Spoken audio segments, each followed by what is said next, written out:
श्री शिवाय नमस्तुभ्यम दोस्तों, हर हर महादेव। आप सभी भक्तों पर भगवान शिव की कृपा बरसती रहे। इसका श्रवण करेंगे। सावन महात्म अध्याय 10। प्रेम भाव से सुनिएगा। ईश्वर बोले, हे संत कुमार, अब मैं आपसे शनिवार व्रत की विधि वर्णन करूंगा, जिसका अनुष्ठान करने से मंद तत्व नहीं होता है। सावन मास में शनिवार के दिन नरसिंह, शनि तथा अंजनी पुत्र हनुमान, इन तीनों देवताओं का पूजन करना चाहिए। भीत पर अथवा स्तंभ पर नरसिंह की सुंदर प्रतिमा बनाकर हल्दी युक्त चंदन से और नीले, लाल तथा पीले सुंदर पुष्पों से लक्ष्मी सहित जगतपति नरसिंह का भली भांति पूजन करके उन्हें खिचड़ी का नैवेद्य तथा कूजर नामक शाक का भोग अर्पण करना चाहिए, जिसको स्वयं भी खाना चाहिए और ब्राह्मणों को भी खिलाना चाहिए। तिल का तेल तथा घृत स्नान भगवान नरसिंह को प्रिय है। शनिवार के दिन तिल सभी कार्यों के लिए प्रशस्त है। शनिवार के दिन तिल के तेल से ब्राह्मणों तथा सुवासिनियों स्त्रियों को उबटन लगाना चाहिए और कुटुंब सहित स्वयं भी संपूर्ण शरीर में तेल लगाकर स्नान करना चाहिए और उड़द भोजन ग्रहण करना चाहिए।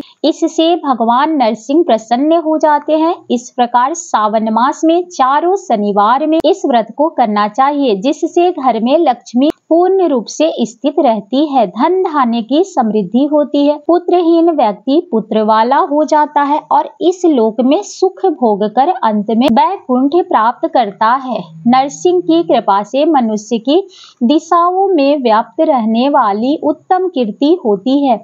हे सौम्य, मैंने आपसे नरसिंह का यह व्रत उत्तम व्रत कहा है। हे संत कुमार, अब शनि की प्रसन्नता के लिए जो करना चाहिए उसे ध्यान पूर्वक सुनिए। एक लंगड़े ब्राह्मण और उसके अभाव में किसी ब्राह्मण के शरीर में तिल का तेल लगाकर उसे उष्ण जल से स्नान कराना चाहिए और श्रद्धा युक्त होकर नरसिंह के लिए बताए गए अन्य खिचड़ी को भी उसे खिलाना चाहिए। तत्पश्चात तेल, लोहा, काला तिल, काला उड़द, काला कंबल प्रदान करना चाहिए।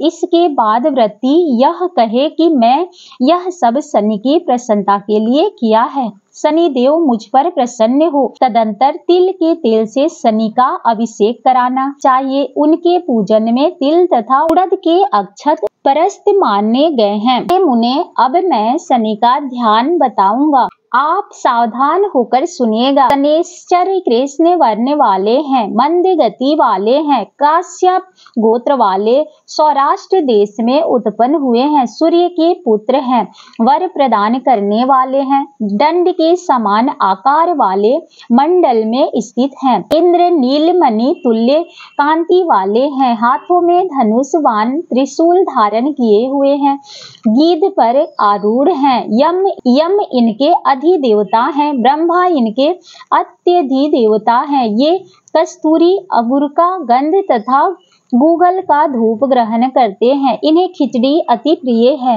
इस प्रकार ध्यान की विधि कही गई है। इनके पूजन के लिए लौहमय सुंदर प्रतिमा बनानी चाहिए। दिग्विजय श्रेष्ठ इनके निर्मित की गई पूजा में कृष्ण वस्तु का दान करना चाहिए। ब्राह्मणों को काले रंग के 2 वस्त्र देने चाहिए। काले बछड़े सहित काली गौ प्रदान करनी चाहिए। विधि पूर्वक पूजा करके इस प्रकार प्रार्थना तथा स्तुति करनी चाहिए। आराधना से संतुष्ट होकर उन्होंने नष्ट राज्य वाले राजा नील को उनका महान राज्य पुनः प्रदान कर दिया। वे शनिदेव मुझ पर प्रसन्न हो। नील अंजन के समान वर्ण वाले, मंद गति से चलने वाले और छाया देवी तथा सूर्य से उत्पन्न होने वाले उन शनैश्चर को मैं नमस्कार करता हूँ। मंडल के कोनों में स्थित आपको नमस्कार है। पिंगल नाम वाले आप शनि को नमस्कार है। हे देवेश, मुझ दीन तथा शरणागत पर कृपा कीजिए। इस प्रकार स्तुति के द्वारा प्रार्थना करके बार बार प्रणाम करना चाहिए। 3 वर्णों ब्राह्मण, क्षत्रिय, वैश्य के लिए शनि के पूजन में शनु देवी इस वैदिक मंत्र का प्रयोग बताया गया है और शूद्रों के लिए पूजन में नाम मंत्र का प्रयोग बताया गया है। जो व्यक्ति दत्तचित होकर इस विधि से शनि देव का पूजन करेगा, उसे स्वप्न में श्री शनि का भय नहीं होगा। हे विप्रो, जो मनुष्य सावन मास में प्रत्येक शनिवार के दिन भक्ति पूर्वक इस विधि से इस व्रत को करेगा, उन्हें शनैश्चर कृत लेस मात्र भी कष्ट नहीं होगा। जन्म राशि से पहले, दूसरे, चौथे, पांचवें, सातवें, आठवें, नौवें तथा 12वें स्थान में स्थित शनि सदा कष्ट पहुंचाता है। शनि की शांति के लिए संदिग्ध इस मंत्र का जाप कराना चाहिए। इसे बताया गया है कि उसकी प्रसन्नता के लिए इंद्र नील मणि का दान करना चाहिए। हे संत कुमार, इसके बाद अब मैं हनुमान जी की प्रसन्नता के लिए विधि का वर्णन करूंगा। हनुमान जी की प्रसन्नता के लिए सावन मास में शनिवार को रुद्र मंत्र के द्वारा तेल से उनका अभिषेक करना चाहिए। तेल से मिश्रित सिंदूर का लेप उन्हें अर्पित करना चाहिए। जपा कुसुम की माला से, आक तथा धतूरे की मालाओं से, मंदार पुष्प की मालाओं से, बटक बड़े के नैवेद्य से तथा अन्य उपचारों से भी यथाविधि अपने वित्त सामर्थ्य के अनुसार श्रद्धा भक्ति से युक्त होकर अंजनी पुत्र हनुमान जी की पूजा करनी चाहिए। तत्पश्चात बुद्धिमान को चाहिए कि हनुमान जी की प्रसन्नता के लिए उनके 12 नामों का जाप करें। हनुमान, अंजनी सूत्र, वायुपुत्र, महाबल, रामेष्ट, फाल्गुन सखा, पिंगाक्ष, अमित विक्रम, उद्धिक्रमन, सीता शोक विनाशक, लक्ष्य प्राणदाता और 10 ग्रीव फरदहा, ये 12 नाम है। जो मनुष्य प्रातः काल उठकर इन 12 नामों को पढ़ता है उसका अमंगल नहीं होता है, उसे सभी संपदा सुलभ हो जाती है। इस प्रकार सावन मास में शनिवार के दिन वायुपुत्र हनुमान जी की आराधना करके मनुष्य वज्र तुल्य शरीर वाला, निरोग बल वाला हो जाता है। अंजनी पुत्र की कृपा से वह कार्य करने में वेगवान तथा बुद्धि वैभव से युक्त हो जाता है। उसके शत्रु नष्ट हो जाते हैं, मित्रों की वृद्धि होती है और वह वीर्यशाली तथा कीर्तिमान हो जाता है।